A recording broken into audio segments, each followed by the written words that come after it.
All right, all right. I am David Magee, and this is a Little Crazy Podcast. We talk about harnessing resilience from your hard story by sharing raw and relatable stories and valuable tools for management and recovery, where we turn a little crazy into a superpower. We're doing that very thing today, where we're discussing living with loss. I lost a son, my oldest child, William, and we'll dig in on that and how other people deal with loss, because everybody has lost somebody. Hopefully, not everybody is like me losing a child. It's a club nobody wants to be in.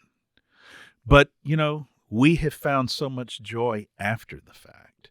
And we'll talk about how we've done that and just the experience of losing someone close to you and how we can rebuild our lives and move forward after that. Joining me, as always, in the new year, the Phoebe Goodwin. Hey, David. Phoebe. We made it another year. We made it. I mean, you're here. You're still are you still 22? You didn't go I'm age still on 22. me. Like the calendar flipped, but not Right. you. I used to always think when I was younger, when the calendar flipped, you flipped too. Yeah, you thought like. So I was so confused. I was like, why am I not a year older? Yeah. I mean, you don't need to grow up too soon. I mean, you've done plenty in the past years we discussed in a recent episode, Yeah. so you don't need to. So you told me once you didn't love January and cold temperatures and no leaves on trees. How are you managing so far? Here we are. It's a colder winter than normal. I'm a weather person. I mean, we're running, and it's supposed to be that way, I think, for some weeks, where temperatures in our region, the Southeast, are running colder than normal for pretty substantial amount of time. How are you holding up? I'm actually doing pretty good. I've got a big scarf, a coat. I'm staying warm. But do you have a good attitude to go with that? Yes. I think because I feel rested from the break. You do. But we'll see how I feel in a couple You weeks. sleep like a cat, like 15 I do. hours a day? I would if I could. But Yeah. duty calls. So mid-January, when we're recording this episode, in mid-January 1990, I was a baby myself. I didn't even have to shave every day, and I still could look in the mirror and see pimples on my face. But yet, a doctor put a baby boy, my son, into my arms. And we named him William, and I remember looking down into that little baby's eyes and saying, I will take care of you and love you forever. It was the most incredible feeling becoming a father. And when you have that experience, all you see in front of you is the life you will have. What you don't see in front of you is the concept of burying that child before you. We kind of have an image that our children will outlive us, but we're never guaranteed that. And we're not actually promised that. That's just kind of the fool's gold we tell ourselves. So there I was at the age of, when he was 23, I found him dead of an accidental drug overdose. And I'll never forget that day because it changes your life in that moment. Anybody that's lost a child, they know. Anybody, a lot of times it could be with a parent or a sibling or a best friend, but there is something different and special about the parent-child relationship. And I just remember finding him and thinking, will I be able to take one more breath? Could I? My chest was constricted. I felt sick. And the whole world's spinning. Everything's spinning.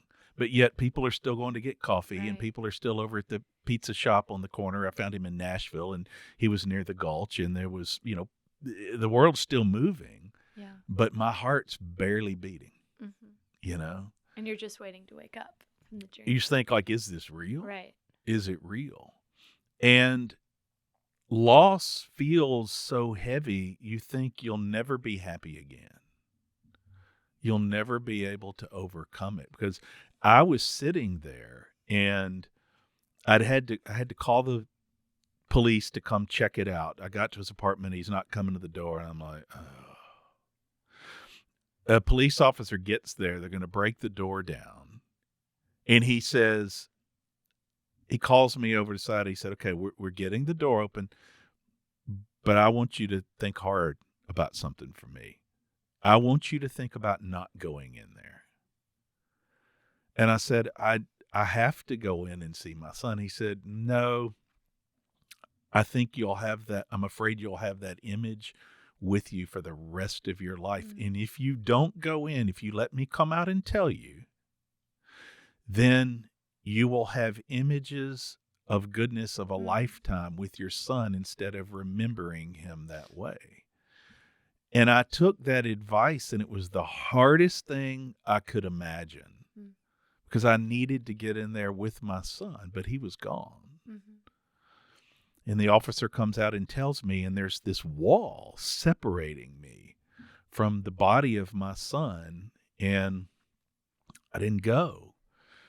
And I felt bad about that multiple times, and I still will struggle making peace with that. But yet, I also want to go hug that officer because I never had that image in my mind. I never had that image in my mind. And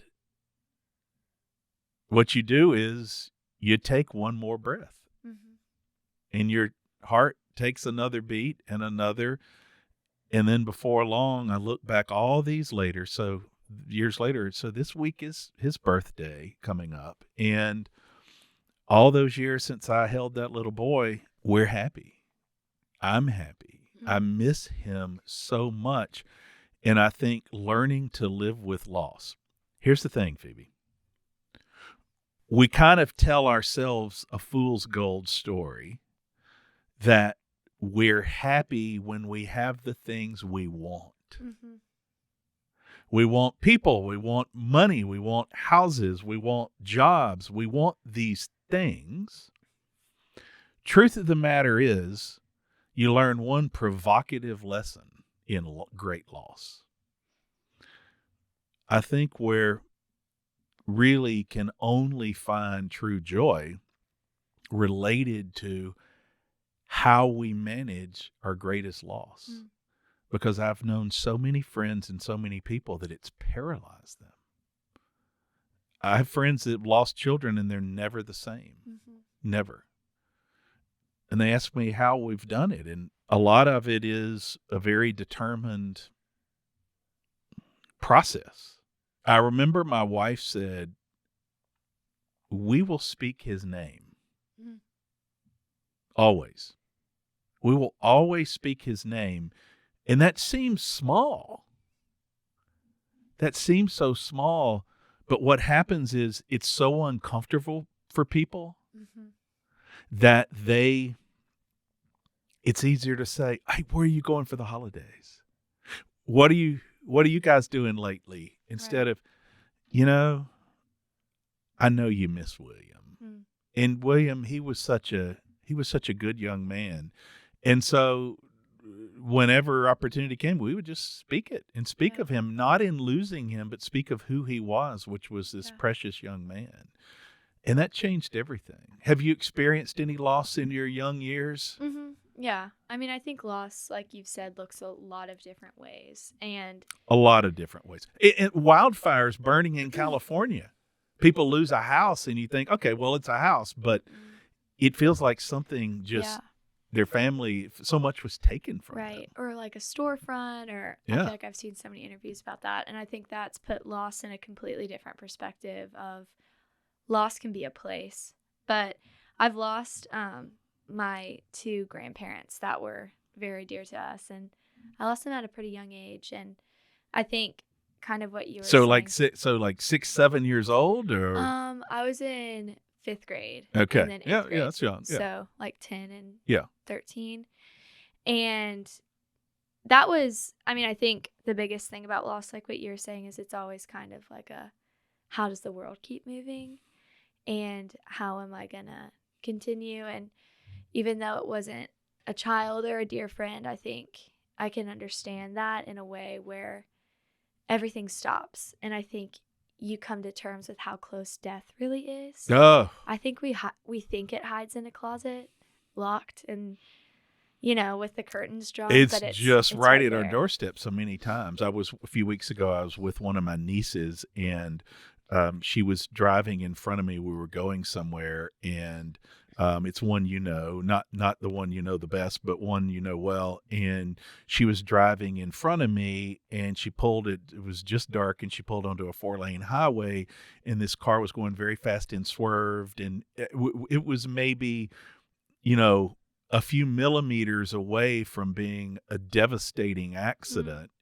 And then yet there wasn't, and everybody's hearts were beating and pounding, but it's often that close. And it's like my son, William, somebody had Narcan around him, or had he been with somebody else. Narcan was not around really at that time, and it wasn't a thing that everybody knew about. And also he was alone. But let's say those circumstances changed and they were different. Well, he would still be here, and he'd been having some success in recovery, and then he could go on and on. Me, myself, I remember at a very low spot I was in, thinking I didn't want to live to the next day, and wasn't sure I was going to live to the next day. So, it's these beats of, will I make it or not? Do I have the strength to endure here? And a lot of times it's easier to say, I just can't. And so what did it take for you to keep going and keep breathing and keep moving? Well, especially leading a family to do the same. Right. Yeah. It certainly helped that, I could look in the eyes of my other 2 children, and my son Hudson was still newly sober at the time. William's younger brother, he'd nearly died. Hudson had come back to life, as his story is well told. Then he's a year sober, and then we lose William. And I remember Hudson kind of feeling like, wow, why is it William that died and I was able to live? But yet that puzzled him, and he probably still asks himself those questions, and he shared that on an episode of the podcast we had with him before. But he had a fighting spirit, and my daughter Mary Hallie as well. We could look in their eyes, and they revealed to us they needed us, and they wanted our family and us as parents to survive. Yeah. And that helped a lot. I think had they gone dark on us, so to speak, had they fallen into a depression that they couldn't speak to us and it felt like everything was falling apart, I wonder if we would have made it through those early days as strong as we did. That helped. Being needed. I was needed. We were needed. That was the main thing, because you can only feel bad about yourself for so long when you're needed. And the other thing is, William, the week before I was with him, he'd given me the talk about he wanted to help people one day. He wanted us to help people one day. And so I remembered that. And I thought, if you can make it through this, you could do something to help others one day. Right. And then I, as I said earlier, my wife's advice at the time of, let's continue to speak his name. In other words, it's so painful. There, from that baby you have held, everybody says losing a child is the most extreme loss that a human on this earth can go through. Having been through it, I'm not sure I agree with that. I think about prisoners of war for years. I think about friends who have had children in struggles with substance misuse for decades, and you worry every night that they're going to die, that you don't know where they are, that they're sleeping on the street. And so I'm not sure that losing a child is the worst, but it's up there. Yeah. It's bad. And for us, speaking his name, not in how he died, but speaking his name, like remembering the time he and I went on when he was in 4th grade, and he was the youngest person to ever go on a mission trip to this Nicaragua group where we went. They'd been doing this for 50 years. He was the youngest to ever go. It was this 10-day or 14-day trip, and I went with him. And it was this incredible bonding experience between us. And the trip I had driving across the country with him in a snowstorm that changed my life, and how he made me laugh so many times, speaking his name and remembering those rather than obsessing over the death, because we had so much good. Yeah. So it's about not obsessing over the death, but working hard to remember the good. Right. And I think with loss, you kind of have this out-of-body experience where you realize you're now living in the after. There was before and there was after. And this kind of like, okay, what I do now is going to impact a lot. Will impact everything. It is the after, because your life will never be the same. Yeah. I know when you become a parent, the story we all pass along to new parents is, well, your life will never be the same. And it's true. The minute that January day 30 plus years ago that my son William was placed into my arms, and I went, wow, I am a father. This little guy's in my care. And it changed my life so profoundly. And the minute he took his last breath, even before I found him and knew, my life had changed equally as profoundly. As you said, it's the after, it's this new life. But I think that perspective has a lot to do with it. And you've seen it, I've seen it. People who've lost a spouse, people who've lost a parent, people who've lost a child. Many people get stuck permanently in that grief, and it manifests into something that kind of controls their life. I mean, I've got one friend that lost her father that's never been the same, and it's a struggle for her.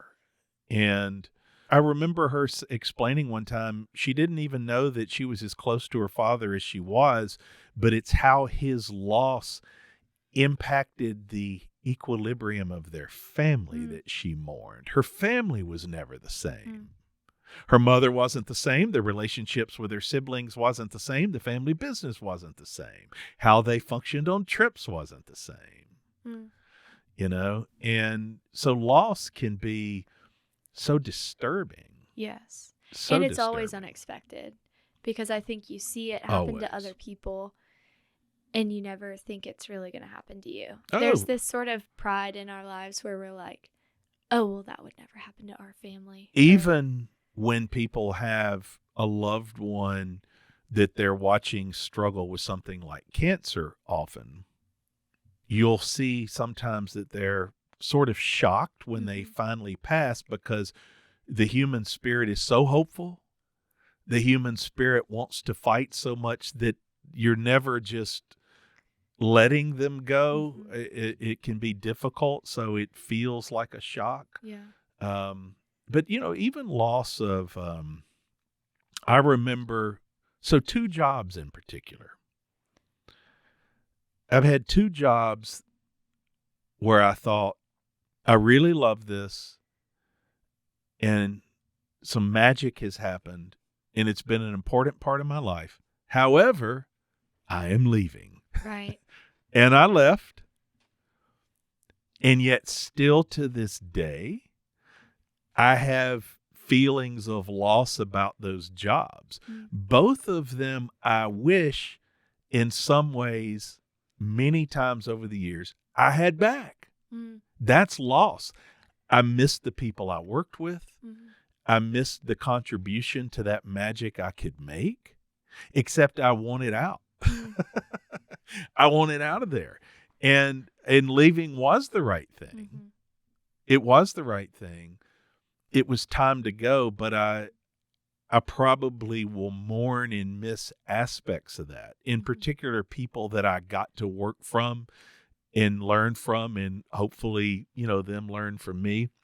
And so that's what I tell people. They say to me so often, and you've heard me say on here before, they said, David, oh my gosh, I mean, like you have lost so much. You lost a child. And I always want to say, and a lot of times I do actually say, Yeah. But you've experienced loss in so many ways, and you will experience so much more loss. Yeah. And that's why when I was asked once, what did I get from that loss of our dear William? Mm-hmm. What did I gain from that? And I think it was David Thomas that asked me that on his podcast. And my response, without even thinking of what I gained, was everything. Mm-hmm. In some ways, my most profound loss was my greatest gift. Mm-hmm. Because it made me as a human have to dig to another level of both surviving and, if you want to thrive, you have to dig in. Yeah. I remember when I was a senior in high school, and I got a call that a friend of mine had died by suicide, and I knew he was battling some things. But I'll tell you today, that death probably even rocked my world and sticks with me harder than maybe even William's in some ways, because I at least understand William had a disease that he couldn't manage, and there's deadlier drugs than ever out there, first coming onto the landscape, and his addiction led him there, and he took them, and he wanted to keep breathing. He wanted to live. He'd been working hard in recovery, but yet he died. And that was the disease that killed him. And I understand that in the mental health spectrum of somebody that dies by suicide, I understand that's a disease as well. But it still has been harder for me from when I got that call that I lost my friend. It's been harder for me to get my arms around. I think here I am 40 years later on that one. Actually 42 years later on that one, and I still haven't resolved it. I still haven't resolved it. And I think that's the thing about loss, where there is a part of it that we will never understand and we won't ever grasp, no matter how many times we look back and are like, well, look at all that's come and look at this, but you'd still want your William. You'd still want your friend. And I think... Yeah.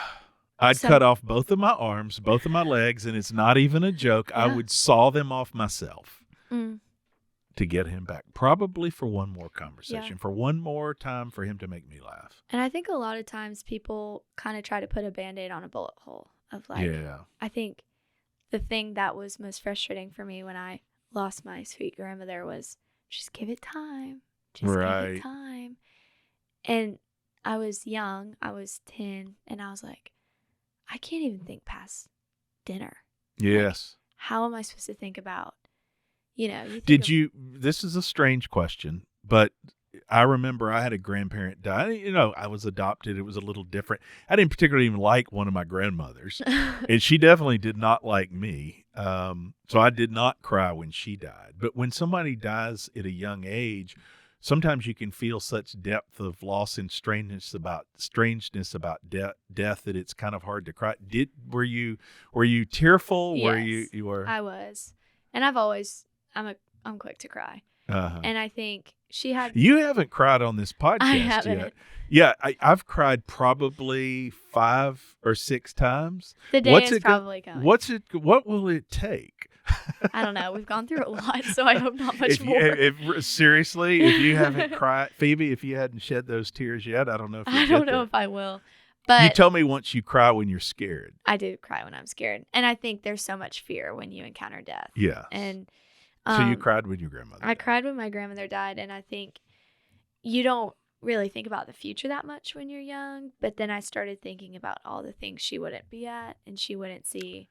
And she would not see you on this podcast right now. And that's sad, like when I think about that. And especially losing her so young, I feel like there's so much of her I lost because I didn't get to know her. Right. But I think same with like thinking about any family member or child, you just kind of start to think about what they won't be at or what you won't get to see. And that is just kind of where. Let me tell you, when William's friends, Phoebe, all began to get married. because you hold that child and you just think one day he or she will get married. I'll be at their wedding. It will be incredible. Then they'll have children. When William's friends began to get married, oh, talk about a punch. And get this. When William's longtime girlfriend for 4 years in college got married, we had so much joy. We love her. We love her today. We are still in touch with her. But trust me, that hurt. But I may cry over this. I will. We love her so much, Stephanie. And last year she was visiting and she was in town and she texted me and said, come see me, update me on everything. And she just had a second child, a little girl, and she had her with her. And, she did this on purpose for me. She reached her over and said, you want to hold her? And I said, I do. And that little girl, you know how much I love children. I would have 40 of them. She wrapped her arms around me and she smiled, and it just meant everything. And so I've had so much joy watching Stephanie's family grow. I saw on social media the other day, they live in the D.C. area now, and it snowed, and she's got a picture of her cute little children. And we love her husband. We've met him. He's a good gent, and she has it better. She has it better than she would have had it, and we're so happy for her. But man, does it hurt, Yeah. Wow, does it hurt. But in living with loss, how you celebrate and embrace that is literally by not running from it. It's by reaching out and holding my late son's girlfriend's baby that she has with this man she's made a life with, because that gave me tears of grief, but it gave me tears and smiles of incredible happiness and joy, Yeah. And I think with living with loss, it can feel so isolating until you hear stories like this, where I am not a mom. I haven't lost a child, but there are parts of my loss that I see in your loss, and there might be parts of your loss you see in mine. And so I think living with loss is never easy. And I wish we could come on here and say, here's a step-by-step guide to be happy in 1 week after your child dies. But it won't happen. It won't happen, and that's not possible. But I think you see the beauty of the people around you so much more, because we've been shattered a million times, and we've been put back together. And I've seen this thing online, don't quote me on this, but it's some kind of Asian culture has this pottery that when it breaks, they seal the cracks with this gold paint, and it becomes more valuable because you see the life it's lived. And I just think that is so beautiful, where we see people's gold paint of where we've been broken and where we've been shattered. And you see these lines on my face. A lot of those came from burying a child, right? Yeah. And I mean, it just does. It does. And it connects you, surprisingly. And I think that's why you've had so much success with sharing your stories, because you've been so honest, and people have seen parts of their story in yours. And I think that's just what it is to be human, is to look at loss in the face and say, I don't know how you could be beautiful. But one day you look and you're like, well, it happened. I don't know when there's it happened gold or how. in the cracks of that vase. Mm-hmm. That's a great story. Yeah. I wish so much that nobody would have to suffer anymore. But once you've kind of been through that, you realize, I understand that just because I survived one doesn't mean I don't have more coming. Some people get lucky, but so it literally is part of life. It is. I mean, I have one friend that has 3 children, and one died from an accidental overdose, and another has spent some years in prison, and they've only recently been able to talk to that son. So, that's 2 out of 3 that is just so excruciatingly difficult that even the one is still alive, you're processing an amount of loss because they're struggling with some mental health issues and found themselves incarcerated for many years. Mm-hmm. And that's loss in its own way. Yeah. You know, I think that faith is probably the most important aspect of it for me. Mm-hmm. And I think that, a lot of people, there's a story that a lot of ministers and clergy members know, and it's that a lot of their people who have questioned faith, because that's very natural to not understand it, to question it. What do I even really believe? They have a lot of stories about watching people come to their knees and come to their faith, even with those questions still unanswered to them when they've been through loss. And fortunately for me, I was on my knees from my family breaking and my spirit breaking in so many ways myself, that I got to my foundation of faith almost a year and a half to almost 2 years before William died. So then I was able to very much draw upon it. And it probably would have completed. Maybe I wouldn't have had strength for one more breath or one more heartbeat, But I remember clearly not wanting to get out. The first morning after I found William, I'd gone to Nashville to find him. His mother, we were back together, remarried. She was in a different town where I'd driven from, the Chattanooga area. And I had to call a friend of hers to go tell her, because I couldn't tell her on the phone. I needed somebody with her. So I had to call one of her good friends and send her to tell her. And I remember her friend reaching out to let me know it had been done. And, they're both on the floor, literally on the floor, And then by the next morning, I couldn't get out of the bed. I didn't want to. I was like, I'm not. But I remember her coming over and kicking the bed and just saying, get up, get up. There's coffee and the dogs need to go outside. And I was like, I don't want to do that. She said, the dogs need to go outside, get some coffee and take them. And that was her way of saying, you're not going to drown this one off.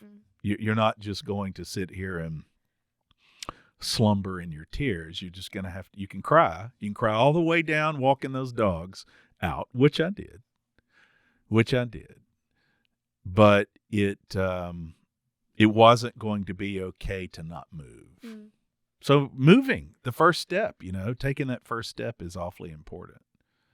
Taking that first step is critically important. And, as you look at those wildfires, and they're just houses, I kind of I'll admit, as somebody I like real estate, so I've bought and sold a lot of houses and kind of forced people in my family to do the same because, we work to make money, and real estate's something I've understood, and it helped bail me out of some tough times of things I didn't understand.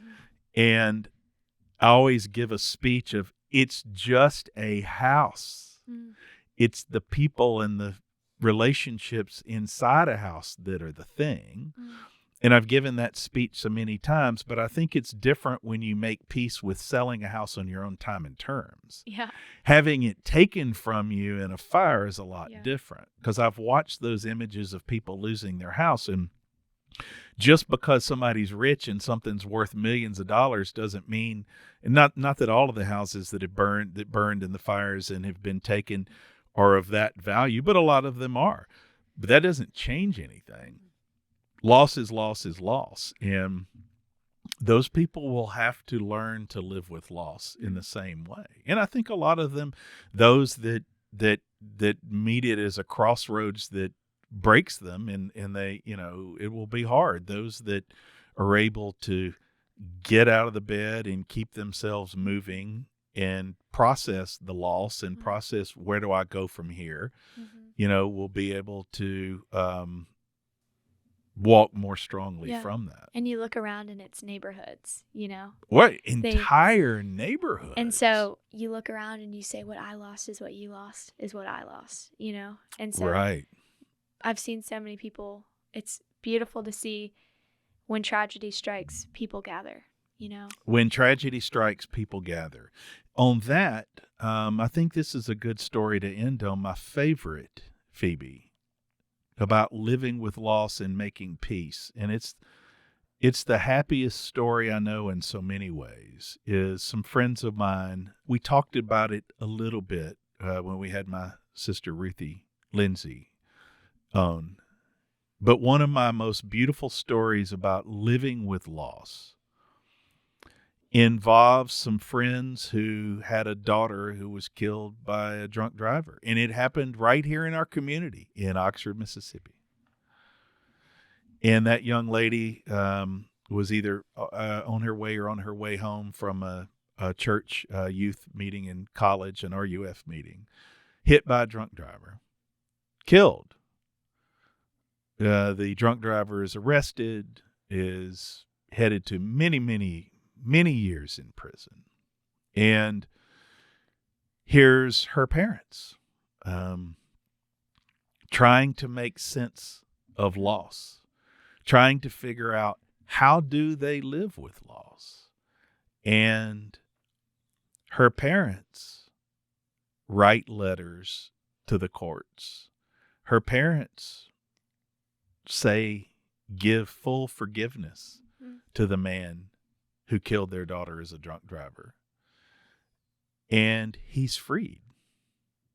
And today he lives a life, I know he's a professional, actually still within this state where we live, and functions as a healthcare professional instead of spending what would have likely been more than a decade in prison.